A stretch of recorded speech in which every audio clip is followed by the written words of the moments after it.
Good morning, everyone. So today's lecture is on heart. Now, this is the second part of the lecture. In the first part of the lecture, I've discussed about the physiology of the heart, how the different parts of the heart helps in the proper functioning of the heart. And in this lecture, we are going to discuss about significant functions of the heart, the cardiac cycle and electrical activities, how impulses are created in the heart, which is responsible for carrying the electrical conduction in the heart.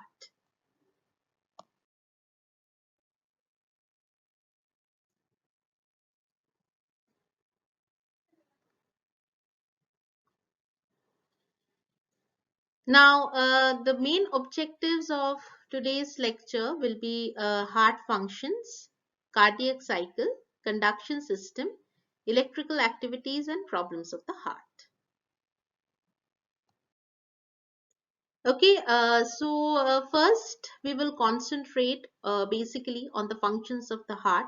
Now, in the last lecture, if we have understood the basic physiology of the heart and the fact that heart is made up of three different walls, epicardium, myocardium, and endocardium, and that it has four different chambers, that is the right atrium, right ventricle, left ventricle, and that it is made up of two pairs of valves, atrioventricular valves and pulmonary valves. And then they are obviously connected through a system of arteries and veins which carry the oxygenated and deoxygenated blood to and from the lungs. And that is how they can distribute the blood throughout different organs of the body. But the main and the primary function of the heart still remains that it is a pumping house. It is basically used for pumping the blood and sending the useful oxygenated blood to the different organs of the body. So as we see that the main function of the heart is to transport the oxygen to tissues and to the main organs of the body and to remove the waste. That is, the carbon dioxide is collected by the blood and is brought back to the heart. So waste here refers to carbon dioxide. Next, it transports nutrients to different body tissues. And thirdly, it is also responsible for regulating the body temperature. But as I said, that one of the crucial roles of the heart is that it pumps blood. Obviously, the different parts of the heart, they have different functions. Now, the heart as such, it helps in pumping blood. Then you have arteries and arterioles. They carry the blood away from the heart. And then you have the capillaries where exchange of nutrients with tissues take place. And veins and venules, they carry blood towards the heart. Okay, now this is a very important concept and we need to understand that those capillaries or thin types of branches which move away from the heart, they are called arteries and arterioles. And arteries, they carry blood away from the heart to the lungs. Okay, and lungs is like the center house where exchange of the gases takes place, or oxygenation of the blood takes place, or exchange of nutrients with the tissues takes place. And from the lungs, there are very minute capillaries present in the lungs where this process of oxygenation and deoxygenation takes place. And the oxygenated blood, or the pure blood, is carried back to the heart through, again, small thin tube like structures which are called veins. So the basic concept here remains is that arteries are the tubes which carry blood out of the heart, and veins are the tubes which carries blood back to the heart. And lung is the central point where the oxygenation, deoxygenation, or any kind of processing takes place. So these are primarily the important functions of the heart. So now we next go on to the most important part of this lecture, and that is the cardiac cycle. Now we have to understand what a cardiac cycle is, and for that we have to understand the concept of systole and diastole. Now systole and diastole comes into being when we talk about blood pressure.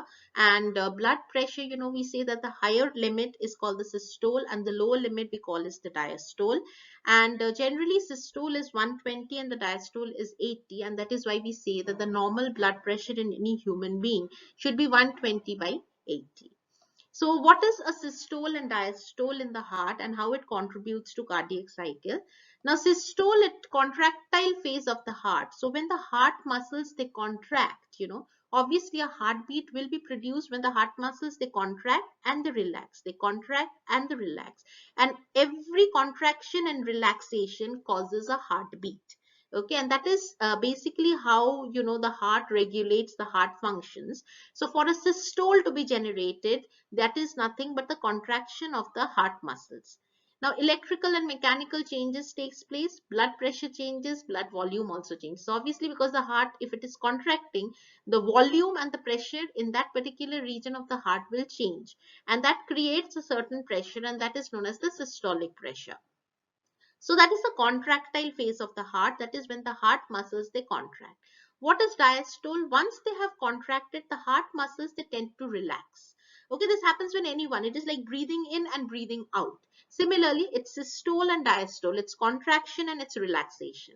Okay, and relaxation of the heart muscles is diastole, and it takes twice as long as systole. Okay, and so obviously you see that the systole, it takes only 0.3 seconds, diastole takes 0.6 seconds. Okay, so we can see that one systole and one diastole will create a heartbeat.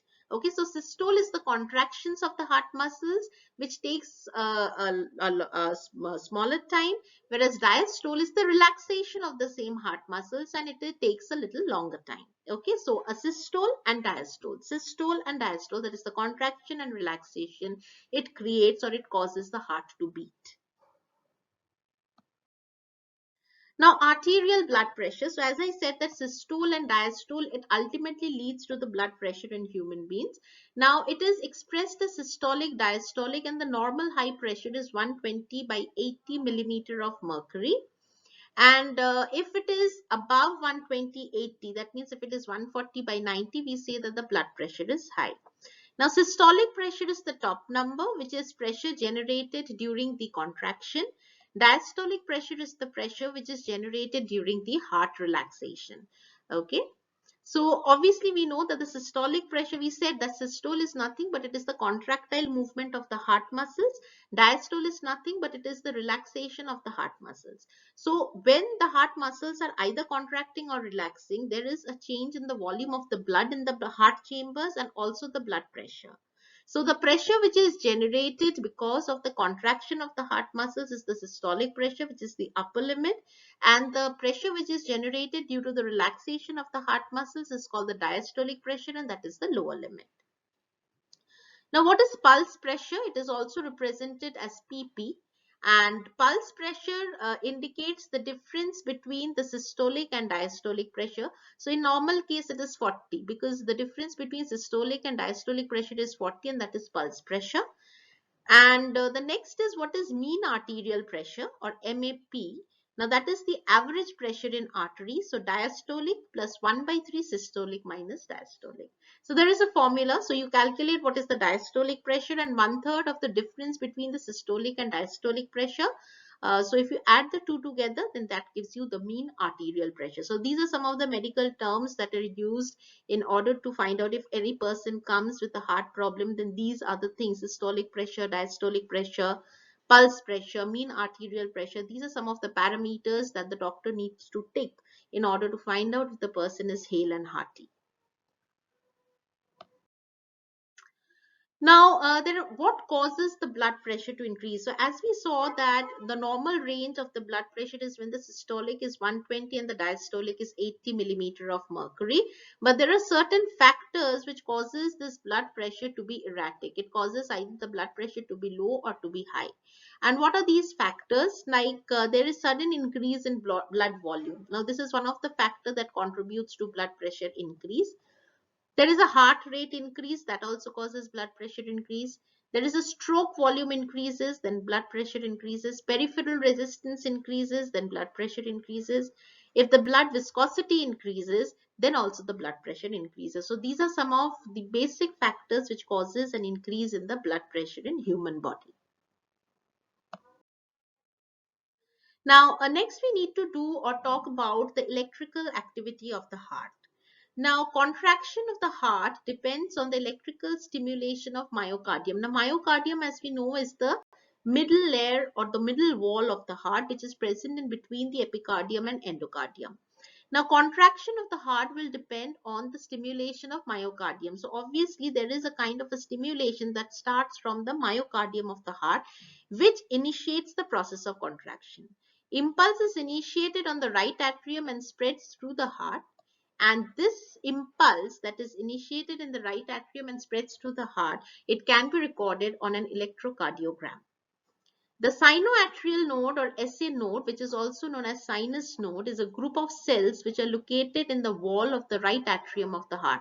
So the right side of the heart, or the right atrium of the heart, on the walls of the right side of the heart, there is a sinoatrial node present which initiates this impulse. These cells have the ability to spontaneously produce an electrical impulse that travels through the heart via the electrical conduction system, causing it to contract. So what happens is that in the myocardium, or the central wall of the right atrium of the heart, there are a bunch of cells or tissues present, which is known as sinoatrial node or SA node or sinus node. And this sinoatrial node, it starts an impulse, which this impulse, it starts from SA node, from the myocardium of the right atrium, and it spreads throughout the heart and causes the heart muscles to contract. In a healthy heart, the sinoatrial node continuously produces an impulse or an action potential, setting the rhythm of the heart, and so is known as the heart's natural pacemaker. So obviously, once the heart contracts, you hear a heartbeat. So contraction, relaxation, contraction, relaxation. But what causes the heart to contract? The heart will not contract as such. The heart muscles will only contract when they get an impulse from the sinoatrial node. And sinoatrial node is nothing but these are group of cells which are present on the inner wall or the central wall or the myocardium of the right atrium. So the impulse starts from the SA node, and this impulse is spread throughout the different muscles of the heart, and the heart starts contracting. And what happens is that sinoatrial node, it keeps on continuously sending out these impulses, okay, and which causes this heart to contract in a rhythm, and that is nothing but the heartbeat. And that is why the sinoatrial node is called the natural pacemaker of the heart. Sinoatrial node contains fast sodium channel and slow calcium sodium leaky channels. Through these channel, calcium and sodium continuously is transmitted in the sinoatrial node cells that cause the depolarization of cells and create action potential in sinoatrial node continuously. Due to this continuous generation of action potential, it is known as the pacemaker, natural pacemaker of the body.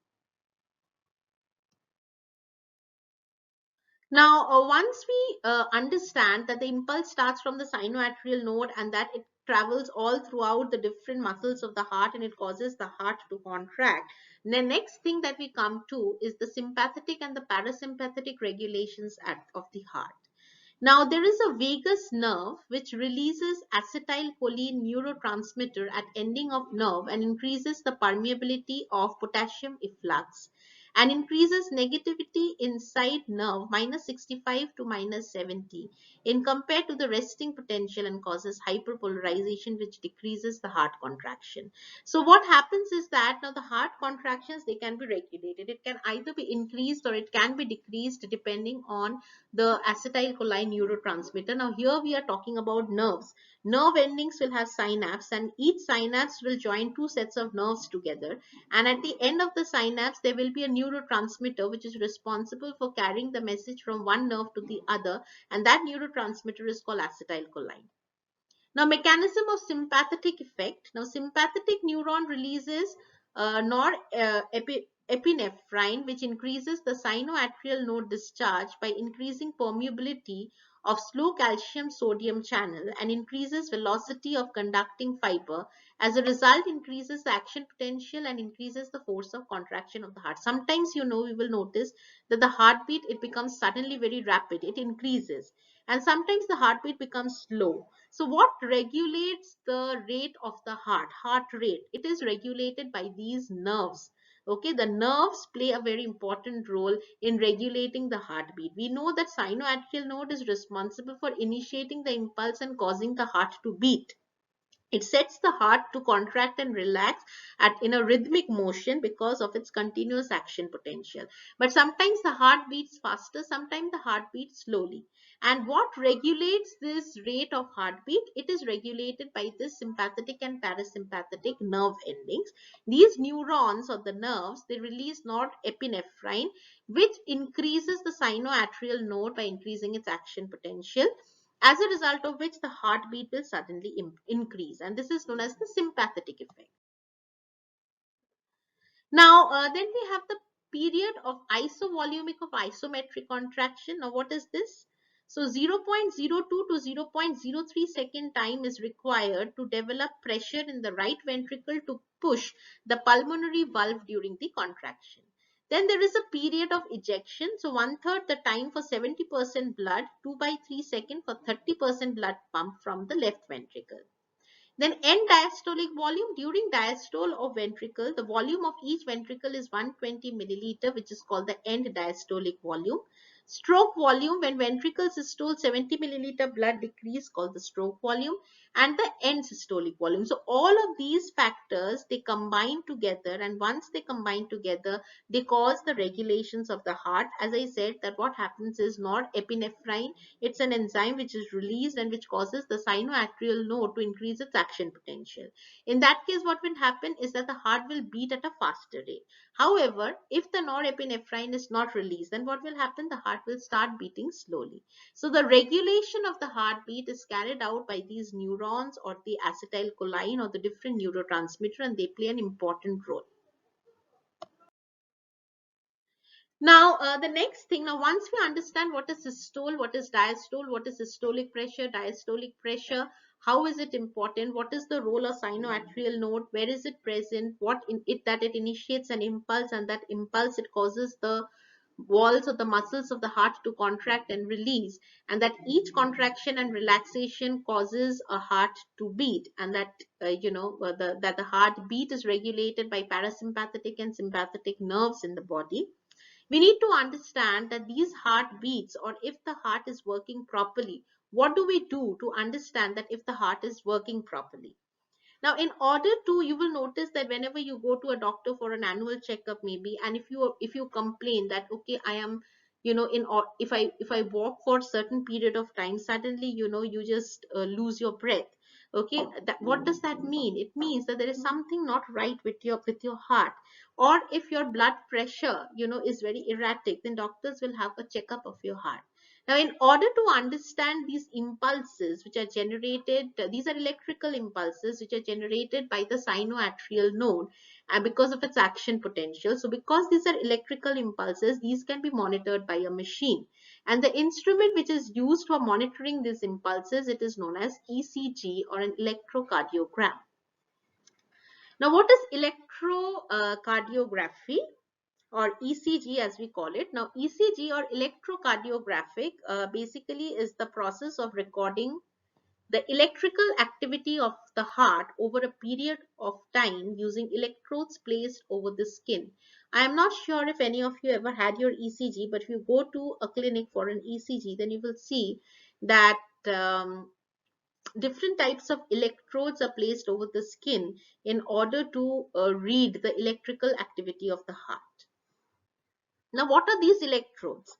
These electrodes, they detect the tiny electrical changes on the skin that arise from the heart muscles electrophysiological pattern of depolarizing and repolarizing during each heartbeat. As I said, that this action potential is created because of the presence of the calcium sodium channel in the human body.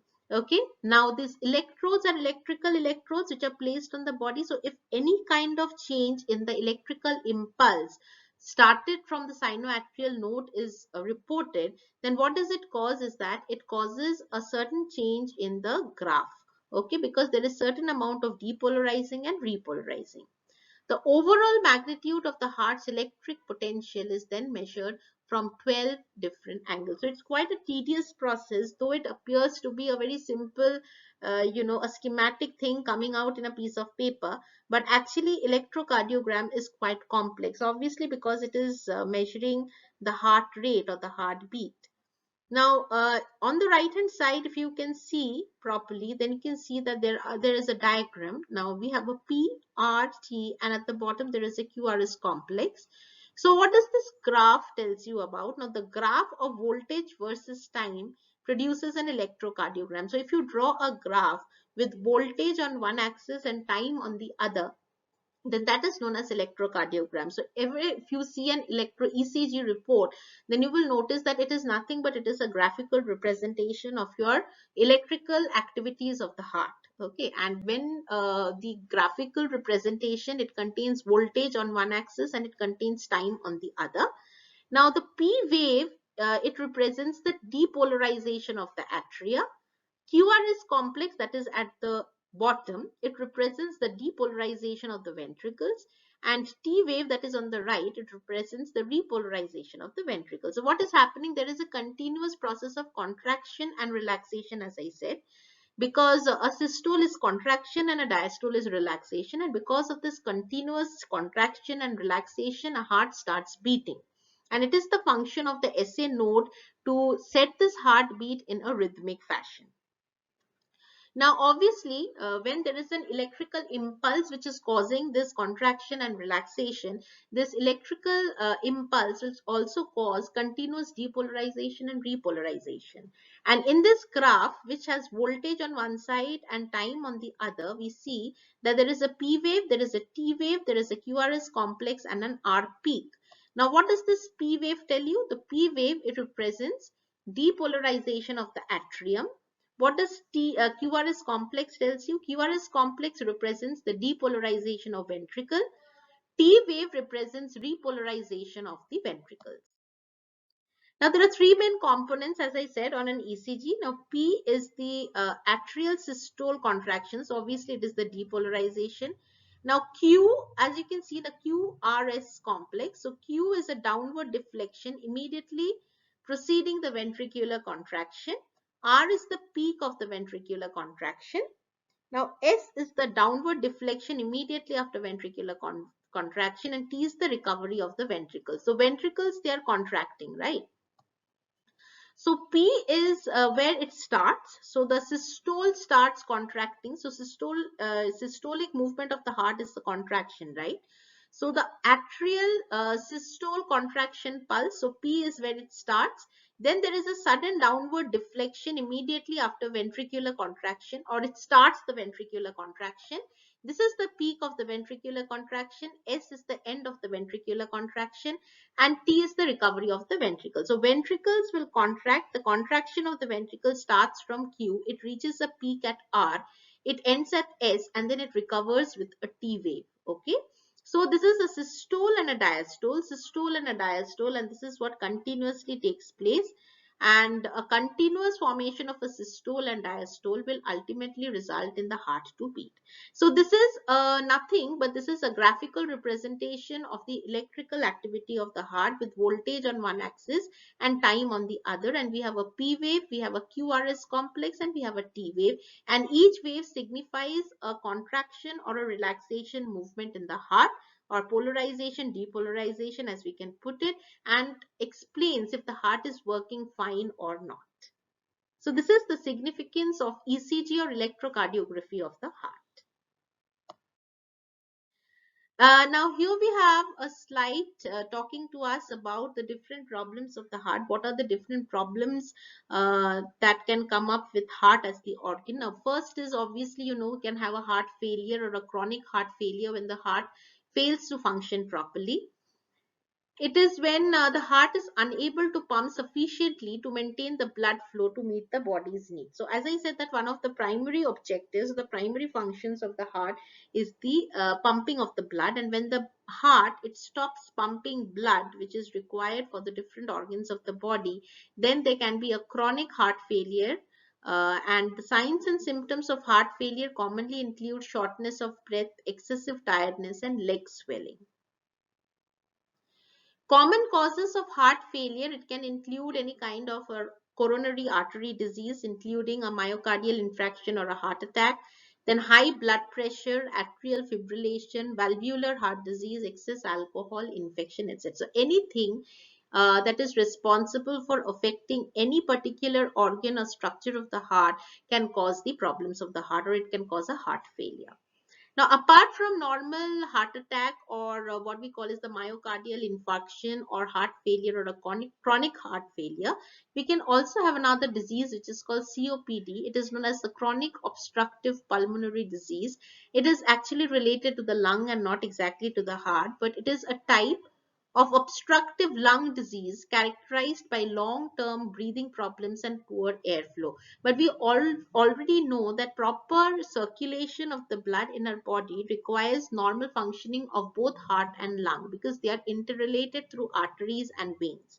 So if the lung is not working properly, the heart will also not work, and if the heart is not working, then the lungs will also not work.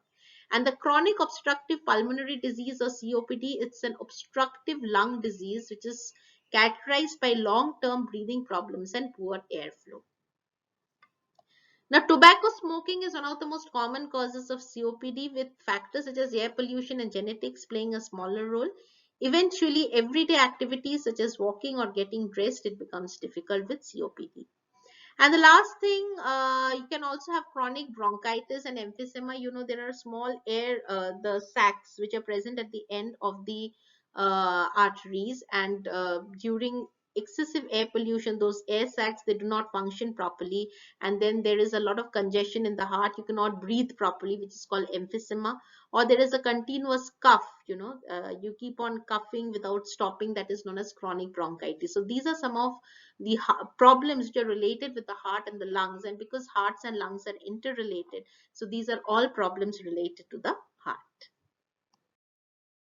So we have a few practice questions, like explain the concept of systole and diastole of the heart, the electrical conduction of heart, what are the factors responsible for irregularities in arterial blood pressure, what is electrocardiography, and what is the significance with this relation to heart, and also some very common heart problems. So I think that once everyone has listened to the lecture, and after going through these questions, I think that the cardiac cycle and the electrical impulses and functioning of the heart will be clear. Now, this is, of course, the book from where I have taken the reference for today's lecture. And after the end of the lecture, now there were two parts of this lecture. One was about the physiology of the heart, and the other one is about the electrical impulses, the cardiac cycle, and how the heart works. And I hope that through both these lectures, I've been able to summarize the important features of the structures of the heart, and how each of these structures in the heart are responsible for their proper functioning. And I have given an idea about the cardiac cycle, the systolic and diastolic pressure, and how the circulation of the blood takes place, and why heart is considered to be one of the most important organs of the body. So that's all from me for this lecture. Thank you very much.